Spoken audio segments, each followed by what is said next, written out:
What's up, guys? My name is Brendan, and today I want to give you 5 simple exercises to improve your handstand. If you want to be a good tricker, you need at least a good handstand.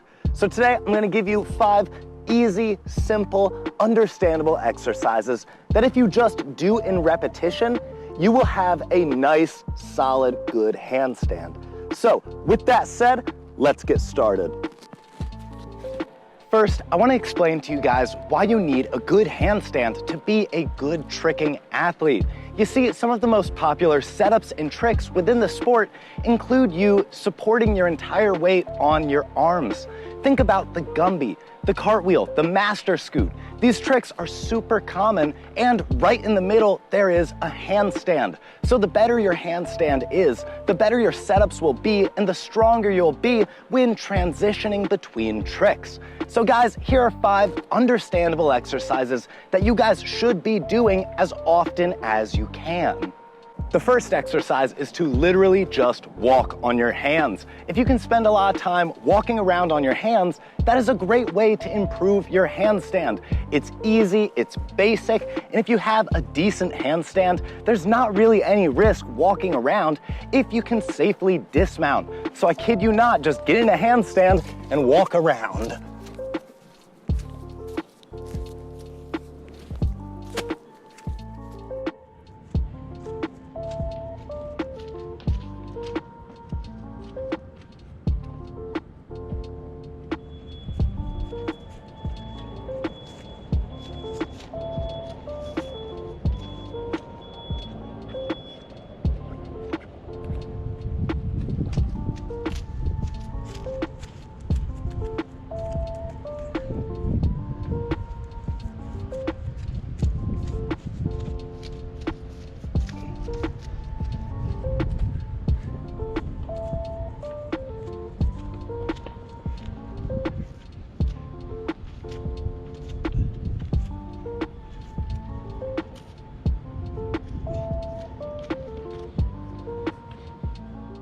The second exercise is to practice the handstand, but to use different techniques. What I mean by that is to do a different body position or focus on compensating for your balance in a different way. So do a handstand however is most comfortable for you, and then practice doing a handstand like a gymnast. So keeping your body super tight, squeezing your legs, your abs, and trying to keep a nice straight line with your entire body. Then after that, practice doing the handstand with a more breakdance technique. So compensate by moving your arms and adjusting your lower back, and maybe loosen your body, and don't worry about a straight line, just worry about your balance. Then after that, practice a handstand with maybe a pike, a straddle with your legs crossed. If you can play around with different body positions and different handstand techniques, you'll find one that suits you better, and you'll just have a better handstand. The more you experiment with something, the more you train it and get a deeper knowledge, the better it will be in the long term. So what I strongly recommend is just play around with different handstand techniques and use that as an exercise in and of itself. The third exercise is the handstand push-up. You see, if you want a good handstand, you need strong arms. And the stronger your arms are, the easier it will be to perform the handstand and balance yourself when you're in that position. So what I would recommend is find a wall, or in my case, a fence, do a handstand, and just go down and up as many times as you can, working that full range of motion. And a little piece of advice, what my mom says is if your head doesn't touch the ground, it doesn't count. So take that with a grain of salt, but make sure you're doing a full range whenever you do the handstand push-up. The more of these you do, the stronger your arms will be, and the easier it will be to balance yourself when you're in the handstand. I recommend doing them in sets and reps. I'm gonna do a few more.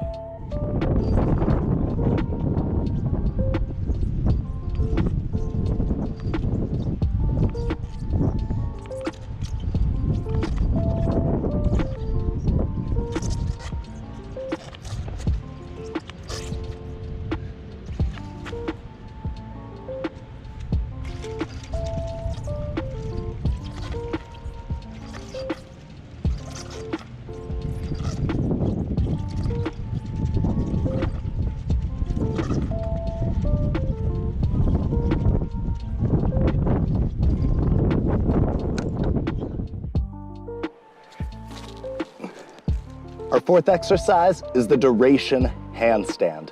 And it's exactly how it sounds. You just do a handstand and you hold it for as long as you can. Now I've built up a certain tolerance to this, so what I will do is I will use the fence, I'll hook my feet in so that way I'm balanced, and I will do one arms. If you can practice supporting your weight and you can build the static strength in your arm to hold you up, tricking will be way easier. Shift to the other and go back to talking. So if you want good setups, good strong tricks, you need to be able to push off the ground really hard on just one arm often. This arm right here is my touchdown rise arm, and you can tell that it's super strong and I can just push off the ground even with the one arm to get some strength and to get my body up into whatever my next trick is. Guys, do some handstands, hold the position and build the static strength. Trust me, it will help a ton. The fifth and final exercise is to do the handstand, but to use a ton of different setups.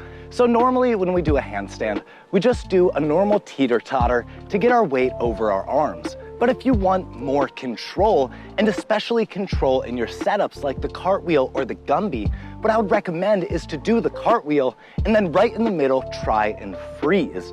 If you can freeze your body in a handstand right in the middle of the cartwheel, it shows you have excellent control. And if you can do that for the Gumby as well, you'll be able to use these tricks far more effectively and they will be better setups. Not only that, but you can also do some weird ones, maybe try and do a macaco into a handstand, or like maybe a master scoot even. If you can do all your tricks and just freeze them in the middle, that opens up a whole new realm of progressions, and it shows you have really good control.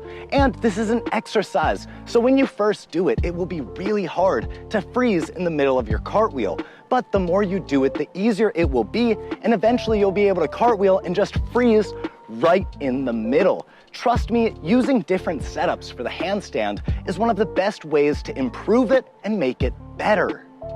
Trust me guys, if you do these exercises often, your handstand will improve. If you like this video, of course hit the like button, subscribe if you want to see more, and if you want personal help along your tricking journey, consider becoming a patron. For just $1 a month, you get direct access to me. But thanks again and have a lovely day.